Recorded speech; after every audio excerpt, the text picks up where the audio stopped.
कहानी अर्शी की चैनल में आप सभी व्यूअर्स का स्वागत है। आज शनाया की आंखों में खुशी के आंसू थे। इस दिन का उसे कई सालों से इंतज़ार था। जैसे ही ऑफिस में उसे डॉक्टर का फ़ोन आया, वह सब कुछ छोड़ के भागी हॉस्पिटल की तरफ, और जैसे ही रूम नंबर 15 का दरवाज़ा खोला, उसकी खुशी का ठिकाना ना था। आज उसने प्रिया को अपने पैरों पर चलते देखा था तो उसे सबसे पहला ख्याल अमित का आया और अमित को फ़ोन करने लगी। कौन थी शनाया और उसका प्रिया से क्या रिश्ता था? कौन था अमित? यह सब जानने के लिए आपको ले चलती हूँ 15 साल पीछे। यह कहानी शुरू होती है कॉलेज के माहौल में, जहाँ चारों तरफ स्टूडेंट्स का आना जाना लगा हुआ था। कॉलेज में वार्षिक महोत्सव की तैयारियां ज़ोर शोर से चल रही थी। वहीं कॉलेज में एक तरफ बैठे कुछ लड़के बात कर रहे थे, जिनमें से एक लड़का बोलता है, यार अमित, अब तो हमारी पढ़ाई ख़त्म हो जाएगी, 2 सेमेस्टर बचे हैं। तू शनाया को अपने दिल की बात कब बताएगा? कहीं ये ना हो तू बस सोचता ही रह जाए और शनाया की शादी किसी और से हो जाए। फिर अमित कहता है, यार शनाया के लिए मेरा प्यार कोई दिखावा नहीं है। अभी मुझे भी पढ़ाई की तरफ ध्यान देना है, और उसे भी तुम तो जानते हो, वो पढ़ाई के अलावा कुछ नहीं सोचती। मैं सोचता हूँ अगर मैंने पढ़ाई के बीच में उससे कुछ कहा तो वो कहीं नाराज़ ना हो जाए और मैं उससे दूर हो जाऊँ। अभी कुछ बोल के परेशान नहीं करना चाहता उसे। हाँ, लास्ट सेमेस्टर के एग्ज़ाम के बाद ज़रूर बोल दूँगा। फिर उसका जो भी फ़ैसला हो, मैं उससे प्यार करता हूँ और करता रहूँगा। तभी उसके दोस्त ने बोला, तू सच में उससे प्यार करता है और तेरा प्यार वाकई सच्चा है। वहीं दरवाजे पे खड़ी शनाया सब सुन रही थी। तभी सबके साथ अमित की नज़र उस पर पड़ती है। अमित घबरा जाता और शनाया को आता देख उसके सारे दोस्त निकल जाते हैं। वहाँ से फिर शनाया बोलती है, तुम क्या बोल रहे थे अभी? अमित बोलता है, कुछ भी तो नहीं, तुमने क्या सुना?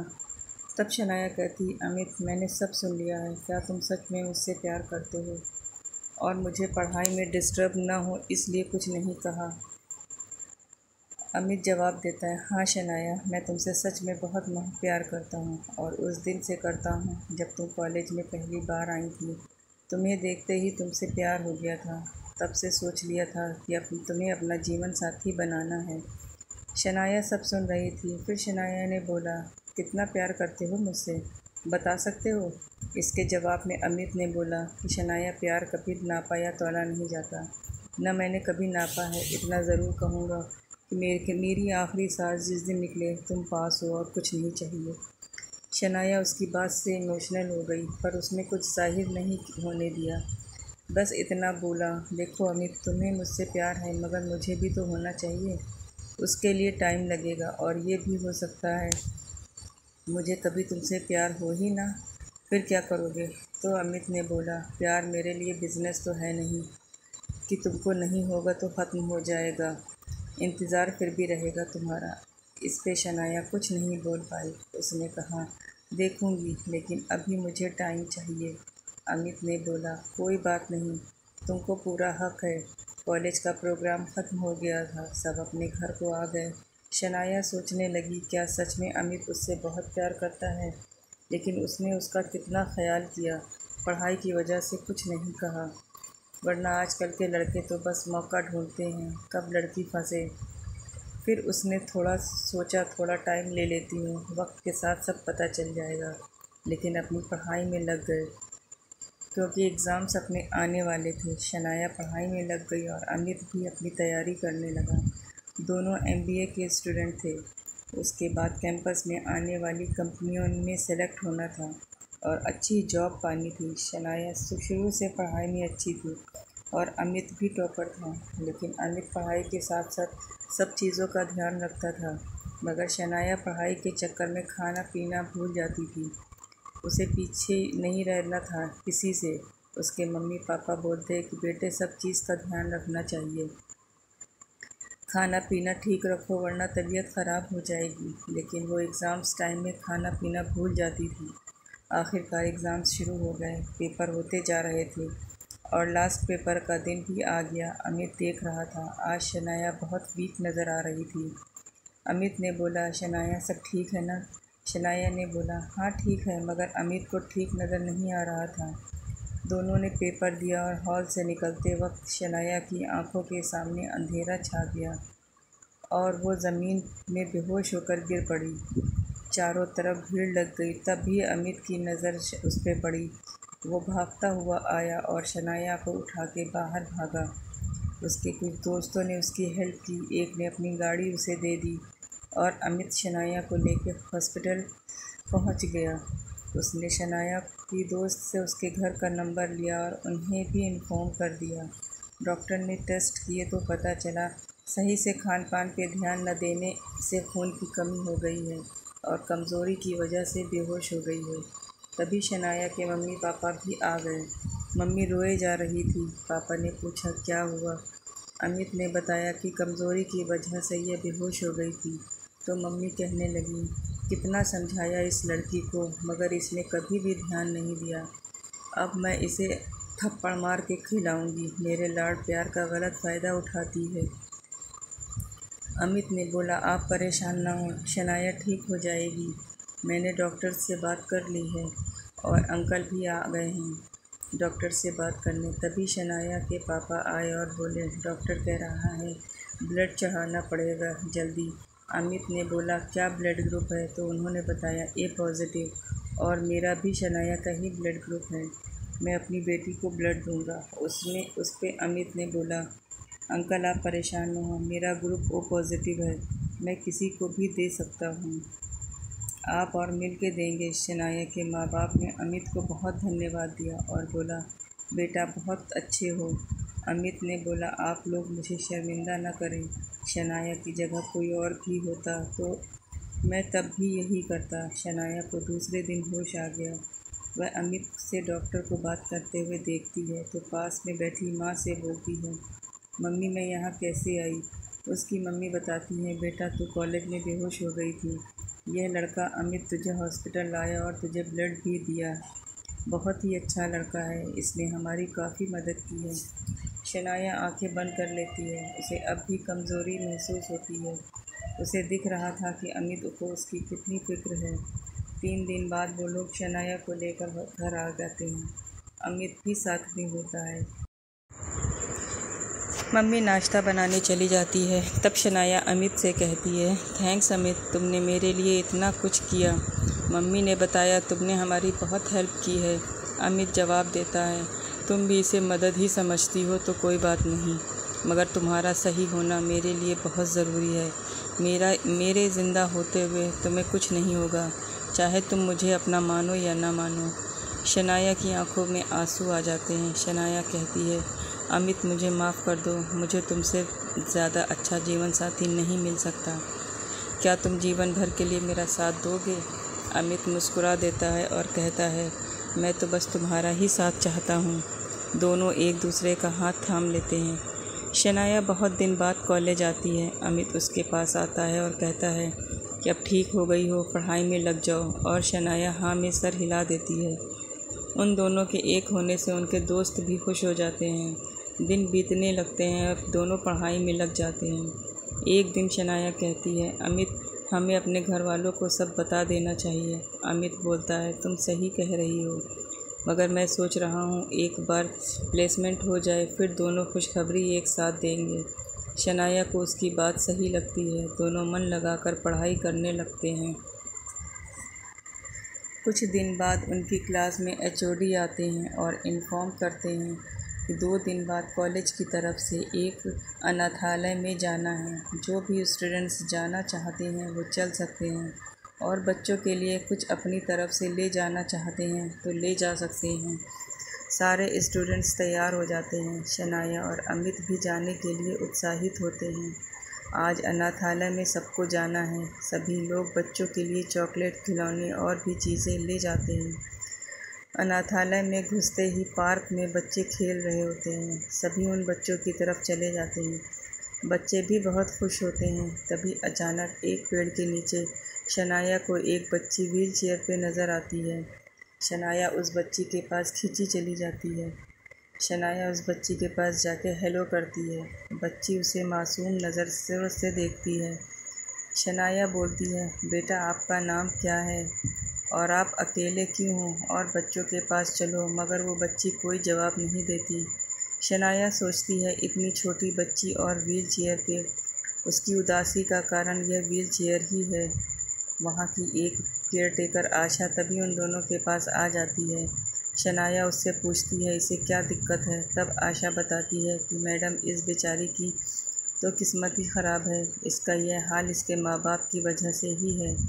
शनाया पूछती है मतलब? तब आशा कहती है मैडम, एक रात में जाग रही थी और पार्क में घूम रही थी, तभी किसी बच्चे की रोने की आवाज़ आई।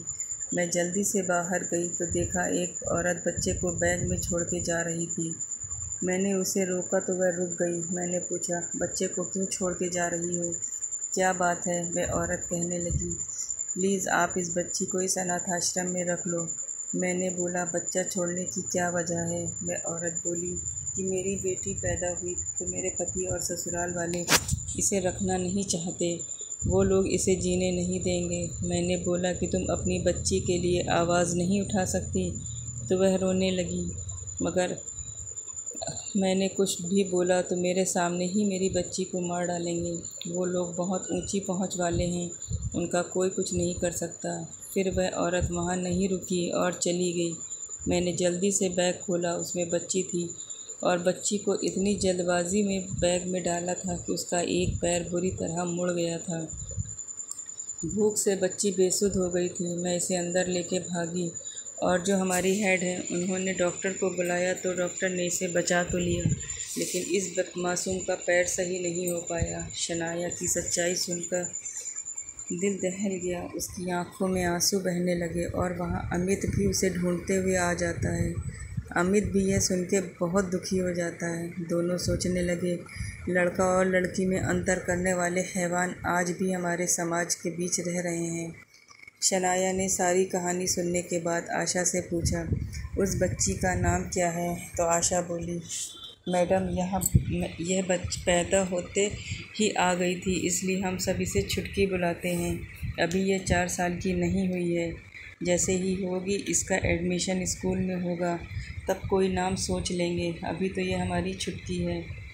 अब सबके पास वापस चलने का टाइम हो गया था। शनाया और अमित उस बच्ची यानी छुटकी को टॉयज़ और चॉकलेट देकर आ गए। घर आने के बाद शनाया उदास थी। उस बच्ची का चेहरा बार बार उसके दिमाग में घूम रहा था। शनाया की माँ ने पूछा बेटा परेशान क्यों हो? तो शनाया ने अपनी माँ को पूरी कहानी वैसे ही सुना दी जैसी आशा ने बताई थी। उसकी माँ बोली बेटा, आज भी ऐसे लोग हैं जो लड़की को जन्म भी नहीं देना चाहते हैं, लड़की को सिर्फ इस्तेमाल की चीज़ समझते हैं। ऐसे लोगों का समर्थन करने वाला भी उतना ही दोषी है जितना ये लोग हैं। शनाया अपनी माँ से बोलती है माँ, आप और पापा ने मुझे और शिवानी को इतना प्यार से पाला है, आप लोग तो इतने अच्छे हो। तब शनाया की माँ कहती है बेटा, सब एक जैसे नहीं हैं। अगर बेटियों को नीचा दिखाने वाले हैं तो बेटियों पर मर मिटने वाले भी हैं। तेरे पापा को ही ले ले, वे हमेशा से ही बेटी को चाहते हैं। जब तुम पैदा हुई थी तो ये इतना खुश थे कि बोले यह मेरी बेटी मेरा नाम रोशन करेगी। उसकी आंखों में आंसू थे, इसलिए मैं तेरे पापा की बहुत इज़्ज़त करती हूँ। शनाया अपनी माँ के गले लग जाती है और कहती है मुझे आप पर और पापा पर गर्व है और हम सब बहुत खुशनसीब हैं जो हमें आप दोनों माँ बाप के रूप में मिले। मैं पापा को कभी निराश नहीं करूँगी। शनाया के दिल में उस बच्ची के लिए पहली मुलाकात में अपनापन हो जाता है। शनाया दोबारा उससे मिलने के लिए सोचती है। इस बार अमित से चलने को बोलती है मगर अमित तैयार हो जाता है। दोनों प्लान बनाते हैं कि कब चलना है।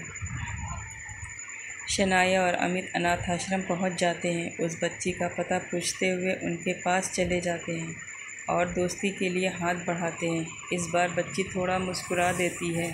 शनाया सोचती है इतनी प्यारी बच्ची के साथ कोई ऐसा कैसे कर सकता है, मगर हमारी दुनिया में निर्दयी लोगों की कमी नहीं है। शनाया आशा से पूछती है क्या इस बच्ची को कोई अडॉप्ट करने नहीं आया? तो आशा कहती है मैडम, लोग अच्छे खासे बच्चों को जब गोद लेने आते हैं तो ऊपर से नीचे तक देखते हैं। इस बेचारी अपाहिज बच्ची को कौन अपने घर ले जाएगा? इसकी तरफ तो कोई देखता भी नहीं है। शनाया और अमित छुटकी के साथ टाइम बिता के आ जाते हैं। शनाया घर आकर सोच में डूब जाती है। शनाया अमित के साथ अपने घर आ जाती है।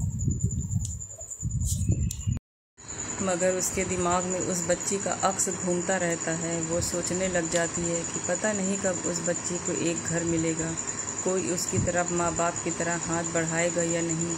शनाया सोचती है कि अगर क्या मैं उसे अडॉप्ट कर सकती हूँ? हाँ, मैं उसे एक घर दे सकती हूँ। और बस उसी वक्त शनाया एक फ़ैसला ले लेती है। इसी सोच के साथ शनाया 2 दिन बाद अनाथालय में जाने का फ़ैसला करती है। अभी वह घर में किसी को कुछ नहीं बताती और इस बार वह अकेले ही चली जाती है। अनाथालय पहुंचकर सबसे पहले वह आशा से मिलती है। आशा और उसके बीच बातचीत होती है। आशा मैडम, आप फिर यहाँ आ गई। ऐसा लगता है आपको यहाँ दिल लग गया है। शनाया, कुछ ऐसा ही समझ लो। यह बताओ तुम्हारी बड़ी मैडम कहाँ मिलेंगी? मुझे कुछ ज़रूरी बात करनी है। आशा, अच्छा आओ, मैं आपको उनका ऑफ़िस दिखाती हूँ। आशा उसे एक ऑफ़िस के बाहर ले जाती है और 2 मिनट रुकने का बोलकर अंदर जाती है। वापस आकर शनाया को अंदर भेजती है। अंदर उसे एक 60 या 65 साल की महिला उसे कुर्सी पर बैठी हुई दिखाई देती है। शनाया, क्या मैं अंदर आ सकती हूँ? हाँ, आ जाओ। अंदर पहुँचकर शनाया बोलती है, मेरा नाम शनाया है।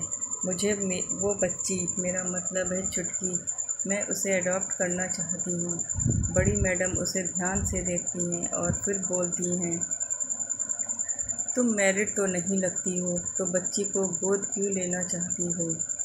शनाया, मैम, उस बच्ची से मुझे बहुत लगाव हो गया है, इसलिए मैं उसे अपने पास रखना चाहती हूँ और जो भी मुझसे होगा अच्छे से अच्छा उसके लिए करूँगी। बड़ी मैडम, तुम क्या बच्चों को पालना मजाक समझती हो? अभी शादी नहीं हुई है। अभी तो तुम बच्ची को ले जाओगी, मगर शादी के बाद तुम्हारे पति और ससुराल वाले उस बच्ची को अपना लेंगे। नहीं, और जब तुम्हारे खुद के बच्चे होंगे तुम खुद बदल जाओगी। शनाया, नहीं, ऐसा नहीं है, यह कभी नहीं होगा। मैडम, लड़की, मैंने दुनिया देखी है। हमारे अनाथालय में लोग बच्चे ले जाते हैं क्योंकि उन्हें ज़रूरत होती है, बेऔलाद होते हैं, मगर जब भगवान उन्हें खुद की औलाद दे देता है तब वो उन बच्चों के साथ बुरा सलूक करते हैं। कई बच्चे बेचारे सह नहीं पाते और भागकर यहीं आ जाते हैं।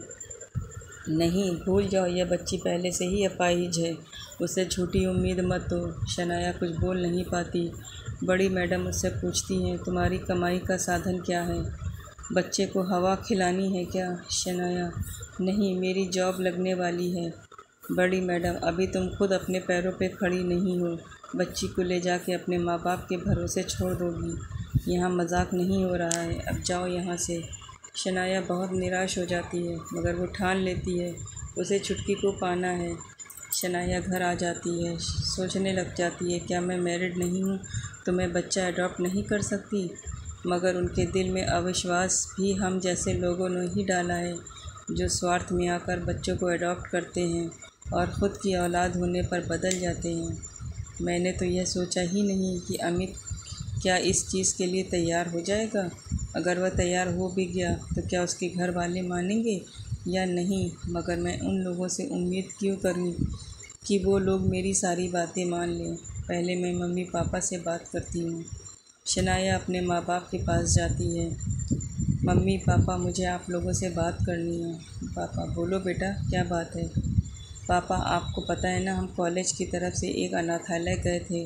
वहाँ एक छोटी बच्ची है जो कि अपाहिज है। मैं उसे अडॉप्ट करना चाहती हूँ। शनाया के माँ बाप एक दूसरे की तरफ देखने लग जाते हैं। शनाया की माँ बोलती है, ये तुम क्या कह रही हो?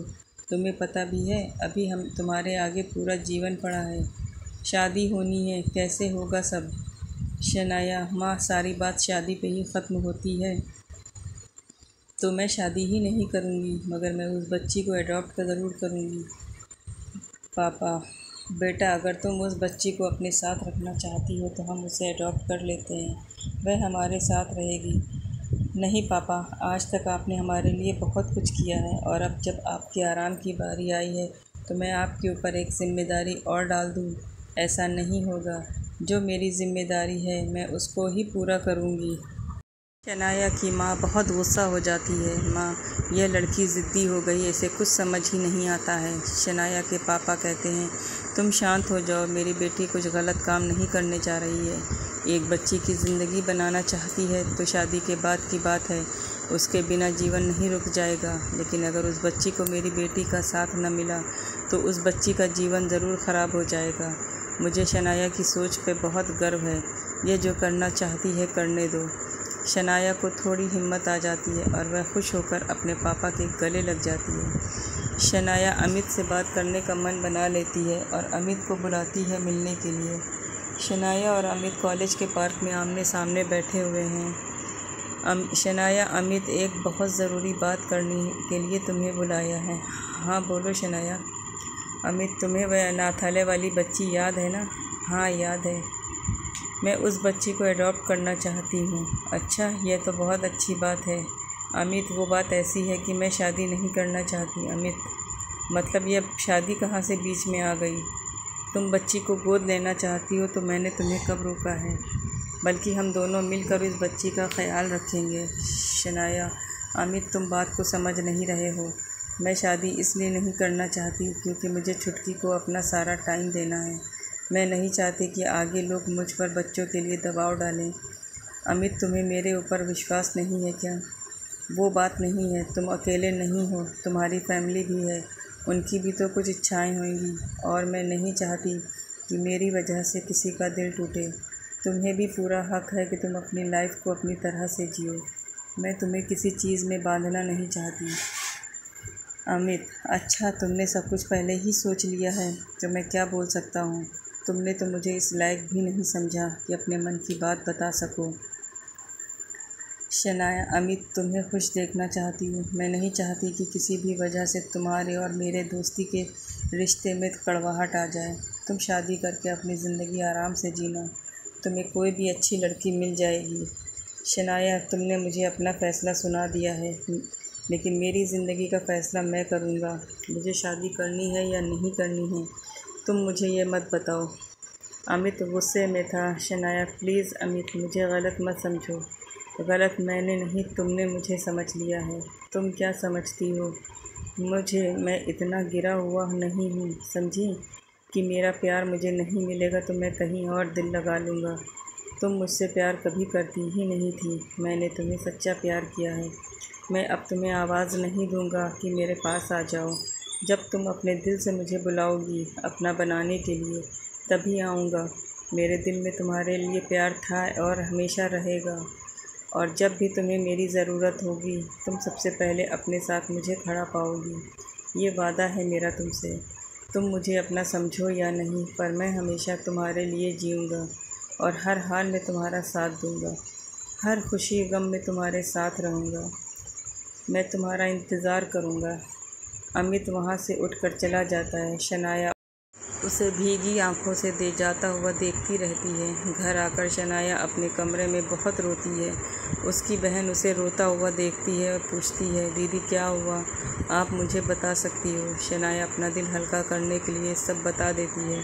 शनाया की बहन कहती है, दीदी आप चिंता मत करो, सब एक दिन ठीक हो जाएगा। शनाया अपनी पढ़ाई में लग जाती है और लास्ट सेमेस्टर तक उसका बहुत अच्छी कंपनी में सिलेक्शन हो जाता है।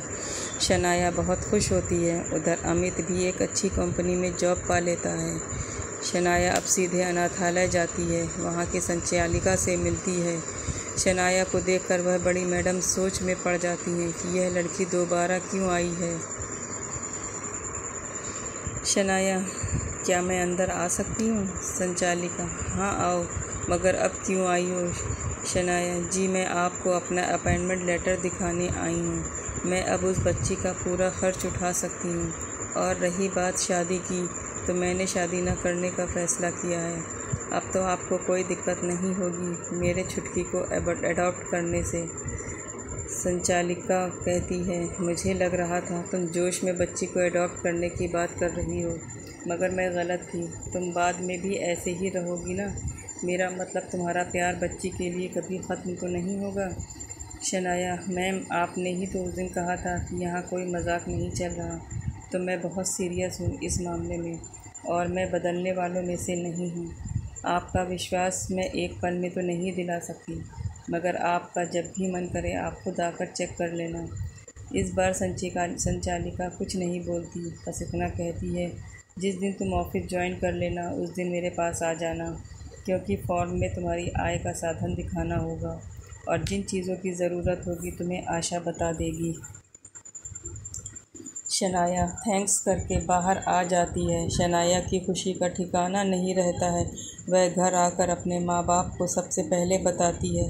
सब खुश हो जाते हैं। कुछ दिन बाद शनाया की जॉब लग जाती है और शनाया सारी फॉर्मेलिटीज़ पूरी करके छुटकी को अपने साथ ले आती है। शनाया छुटकी को एक नया नाम प्रिया देती है। शनाया सोचती है कि अमित को भी बता देना चाहिए कि मैं छुटकी को अपने साथ ले आई हूँ। अमित को यह नहीं लगना चाहिए कि मैं उससे दूर होने के लिए कोई झूठ बोला है। शनाया अमित को फ़ोन करती है। अमित, मैं उस बच्ची को ले आई हूँ, चलो, तुमने इस लायक तो समझा। अमित, ऐसा क्यों बोल रहे हो? रहने दो। यह बताओ, क्या मैं छुटकी से मिलने आ सकता हूँ? उसके लिए कुछ करना चाहूँ तो कर सकता हूँ ना? तुम्हें कोई परेशानी तो नहीं होगी? शनाया अब अमित का दिल नहीं तोड़ना चाहती थी। वह हाँ बोल देती है। अब शनाया को एक अच्छे डॉक्टर की तलाश होती है, इसी सिलसिले में वह एक ले डॉक्टर से मिलती है। डॉक्टर बच्ची के पैरों को देखकर बोलता है कि यह केस थोड़ा कठिन है, मगर मैं एक बहुत अच्छे डॉक्टर को जानता हूँ। वह अभी अमेरिका में किसी सेमिनार में हैं। उनके आते ही तुम्हें मिलवाता हूँ। शनाया कुछ दिन बाद छुटकी को लेकर उस डॉक्टर के पास जाती है। डॉक्टर कोई 55 साल की उम्र का होता है। डॉक्टर बच्ची को देखकर बोलता है कि इस बच्ची को जन्म से परेशानी है या बाद में हुई है। शनाया सारी कहानी उस डॉक्टर को बता देती है। कहानी सुन के डॉक्टर कुछ सोचने लगता है और उसकी आंखें परेशानी से फैल जाती हैं। शनाया बोलती है, क्या बात है डॉक्टर, आप कुछ ज़्यादा ही परेशान लग रहे हैं। डॉक्टर बच्ची के पैरों में गिरकर बहुत रोने लगता है। शनाया बहुत घबरा जाती है। क्या हुआ डॉक्टर, आप इस तरह क्यों रो रहे हैं? डॉक्टर यह रोते रोते बोलता है, यह बच्ची मेरी पोती है और इसका यह हाल मेरी वजह से हुआ है। शनाया, मैं समझी नहीं डॉक्टर, आप कहना क्या चाहते हैं? साफ साफ बताइए। डॉक्टर, असल में इसकी माँ मेरी बहू थी। मैं, मेरी बीवी और बेटा शुरू से ही पोता चाहते थे। हमारे अंदर पता नहीं कौन सा शैतान हमारे अंदर बैठा था। हमने अपनी बहू को इसकी वजह से बहुत टॉर्चर किया। पहले हमने लड़की होने के कारण 2 बार बच्चों को पैदा होने से पहले ही मार दिया, क्योंकि वो लेडी डॉक्टर हमारी जानकार थी। हम तो बहुत बड़े लोगों में आते थे, तो हम किसी का डर नहीं था। ऊंची पहुंच और पैसे से सबका मुंह बंद कर देते थे। जब तीसरी बार मेरी बहू माँ बनने वाली थी, तो वह डॉक्टर कहीं बाहर थी, तो हम उसे किसी और डॉक्टर के पास ले गए। उसे हमने पैसों का लालच देकर यह पता करना चाहा, तो उस डॉक्टर ने हमसे झूठ बोल दिया कि इस बार लड़का है। जब बच्ची हुई तो हमारे सर पर खून सवार था। हमने बहू को धमकी दी कि इसे कहीं फेंक आ, नहीं तो हम इसे मार देंगे। इन्हीं गुनहगार हाथों ने बच्ची को बैग में डाला था। उस दिन मेरी बहू इसे अनाथालय छोड़ आई और हम भी तसल्ली के लिए इसके पीछे गए थे। उस दिन बहू बहुत रोई और उसने बालकनी से कूद के अपनी जान दे दी। उसके बाद से हमारे बुरे दिन शुरू हो गए। मेरे बेटे का एक एक्सीडेंट में दोनों पैर चले गए, वो अपाहिज हो चुका है। मेरी बीवी बेटे की ये दुर्गति देख नहीं पाई, उसे हार्ट अटैक आया और वो भगवान को प्यारी हो गई। अब मैं जब तक ज़िंदा हूँ तब तक बेटे को देख रहा हूँ, मेरे बाद उसका कोई नहीं है। मुझे अपने क्लिनिक में भी बहुत नुकसान हुआ है। सब खत्म हो गया, हमें अपने पापों की सज़ा मिल चुकी है। जो ख़ानदान में बढ़ाना चाहता था वो ख़त्म हो जाएगा मेरे बेटे के साथ ही। शनाया यह सब सुन के गुस्से में आ जाती है। आप इतने बड़े डॉक्टर हैं और आपकी सोच इतनी घटिया है। आपको तो पुलिस में दे देना चाहिए, मगर भगवान ने आपको सबक सिखा दिया है। लेकिन मैं अपनी छुटकी का इलाज आपसे बिल्कुल नहीं कराऊंगी। डॉक्टर बेटी, मुझे माफ़ कर दो। भगवान ने तुम्हें इसीलिए मेरे पास भेजा है, जो मैंने किया है उसे ठीक कर सकूं। तुम मेरे और मेरे बच्ची के बीच की डोर हो। प्लीज़ मुझसे ये हक मत छीनो। शनाया, मैं आप पर क्यों विश्वास करूं? और आपको जब पता था कि छुटकी कहाँ है तो आप क्यों नहीं गए इसे वापस लेने? बेटी, मैंने तुम्हें खुद अपना सच बताया है। मेरे अंदर अब कोई पाप होता तो मैं तुम्हारे सामने अपनी सच्चाई नहीं बताता। और मैं 2 साल पहले गया था उस अनाथालय में, मगर मुझे सब वहाँ बड़े बच्चे दिखे और मैं वापस आ गया। शनाया, ऐसे कैसे हो सकता है? छुटकी तो वहीं थी। डॉक्टर, मुझे नहीं पता बेटा, लेकिन मुझे बच्ची का इलाज करने दो। ठीक है, मुझे ज़रा सा भी डाउट हुआ तो आप पछताओगे। बेटी, मैं तुम्हारी सारी बात मानने को तैयार हूँ। सारा चेकअप करके डॉक्टर बोलता है इसके पैर में किसी भी कीमत पर ठीक करूँगा। बस इलाज लंबा चलेगा, क्योंकि मैं इस मासूम को ज़्यादा हैवी डोज नहीं दे सकता। सारी चीज़ों का ख्याल रख के मैं अपनी बच्ची का इलाज करूँगा। शनाया, आपकी बच्ची नहीं, मेरी बच्ची है, और आप सिर्फ एक डॉक्टर ही रहेंगे। मैं सिर्फ आपसे एक डॉक्टर के नाते इलाज करवा रही हूँ, इससे ज़्यादा और कुछ नहीं। इन सब बातों के बीच में छुटकी डॉक्टर को देखकर निश्चल मुस्कान अपने चेहरे पर बिखेर रही थी। उस मासूम को क्या पता था उसे इस हालत में लाने वाला दादा उसके सामने अपने गुनाह कबूल कर रहा है। शनाया छुटकी को लेकर घर वापस आ जाती है और अपनी माँ को सब बात बता देती है। उसकी माँ कहती है, देख बेटा, तू उस डॉक्टर पे आंख बंद करके विश्वास मत कर, मगर छुटकी का इलाज क्या किसी और डॉक्टर से नहीं कराया जा सकता? शनाया, नहीं माँ, मैंने पता किया था, सिर्फ वही डॉक्टर छुटकी का केस हैंडल कर सकता है। माँ, ठीक है, मगर वो जो भी मेडिसिन लिखता है वो एक बार किसी और डॉक्टर से चेक ज़रूर कराना, उसके बाद ही डिसाइड करना कि उससे इलाज कराना है या नहीं। शनाया, माँ, तुम सही कह रही हो, मैं ऐसा ही करूँगी। थोड़े दिन बाद उस डॉक्टर की लिखी मेडिसिन को लेकर परेशान होती है। वह अमित से हेल्प लेती है। अमित, शनाया तुम परेशान मत हो, तुम मुझे दवाई की स्लिप दो। मैं 1-2 दिन में ऑफिस के काम से मुंबई जा रहा हूँ, वहाँ किसी हॉस्पिटल में पता कराऊँगा, उसके बाद ही तुम छुटकी को दवा देना शुरू करना। अमित दवा का पता लगा लेता है और बताता है कि दवाइयाँ बिल्कुल सही हैं और बच्चे के हिसाब से ही हैं। शनाया कहती है, चलो इस बार उस डॉक्टर ने कुछ गलत नहीं किया, वरना मैं उसे जान से मार देती। अमित, हाँ है तो वो इसी लायक, मगर भगवान को वो पैसे के बल पर ख़रीद नहीं पाया और अपनी किस्मत को रो रहा है। हाँ, मैं सर हिला देती है। छुटकी का इलाज शुरू हो जाता है। अमित छुटकी से मिलने आता रहता है और छुटकी अमित को बहुत पसंद करने लगती है। अमित उसके साथ बच्चों की तरह खेलता भी है और अपने बच्चे की तरह प्यार भी बहुत करता है। शनाया उससे थोड़ा कम ही बात करती है। जब वो सामने होता है तो उसे लगता है कहीं अमित के ज़्यादा करीब होकर कमज़ोर न पड़ जाए।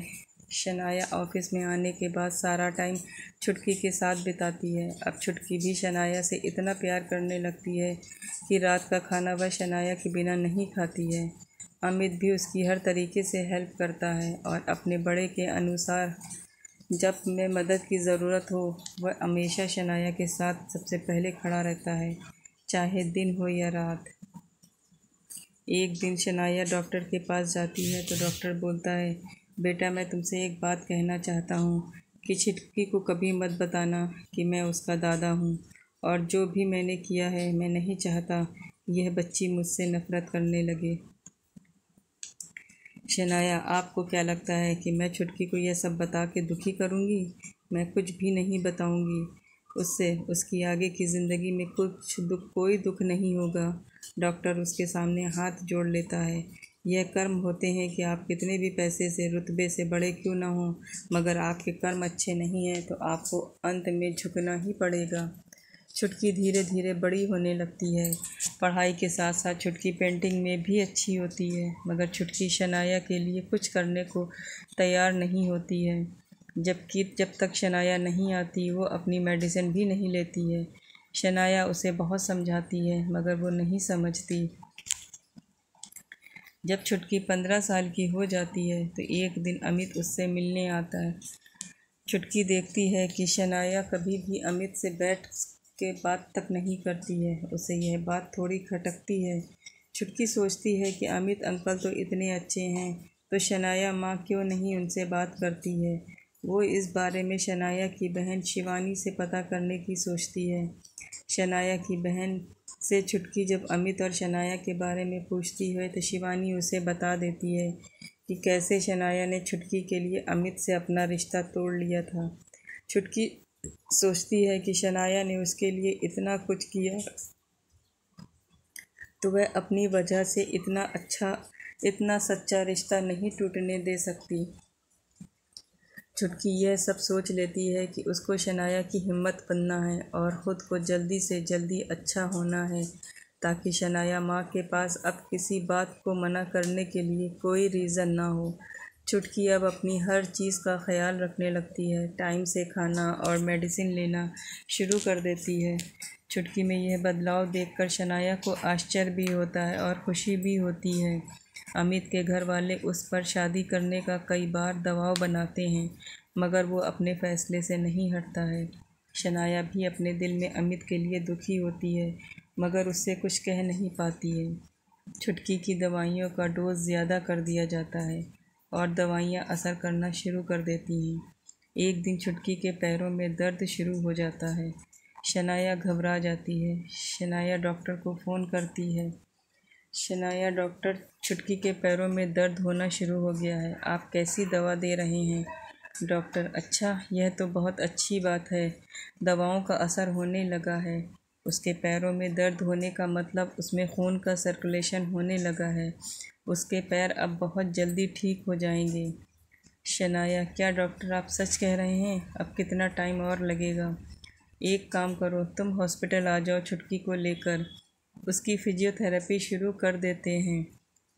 इसके बाद पता शायद शनाया के पैर जल्दी ठीक हो जाएं। शनाया छुटकी को लेकर हॉस्पिटल जाती है। वहाँ छुटकी को थोड़े दिन के लिए एडमिट होने की सलाह दी जाती है, ताकि डॉक्टर अपना काम ठीक से कर सके। छुटकी का इलाज चलने लगता है और आज 15 साल के इंतज़ार के बाद शनाया को फ़ोन आता है कि छुटकी अपने पैरों में खड़ी हो गई है। शनाया अमित को फ़ोन करके हॉस्पिटल चल देती है और रूम नंबर 15 का दरवाज़ा खोलते ही उसकी खुशी का ठिकाना नहीं होता। आज उसकी छुटकी अपने पैरों पर खड़ी होती है। कुछ ही देर में अमित भी वहाँ पहुँच जाता है। वह दोनों छुटकी को देखकर बहुत खुश होते हैं। कुछ दिन बाद छुटकी के ठीक होने पर पार्टी दी जाती है। पार्टी में अमित भी होता है। थोड़ी देर बाद छुटकी शनाया को अपने पास बुलाती है और बोलती है, शनाया माँ, क्या आप मेरी एक बात मानेंगी? शनाया कहती है, बोलो बेटा, आज मैं तुम्हारी हर बात मानूंगी। छुटकी, मैं चाहती हूँ आप और अमित अंकल हमेशा के लिए एक हो जाओ। मुझे यह आप दोनों का अलग अलग प्यार नहीं चाहिए। शनाया उसको देखती रह जाती है। शनाया बोलती है, अब बहुत देर हो चुकी है, अमित कभी नहीं मानेगा। मैंने उसकी हर बार उसकी इंसल्ट की है। छुटकी कहती है, प्लीज़ मेरे लिए आप एक बार उनसे बात करके देख लो। अगर वो नहीं माने तो मैं दोबारा आपको नहीं कहूँगी।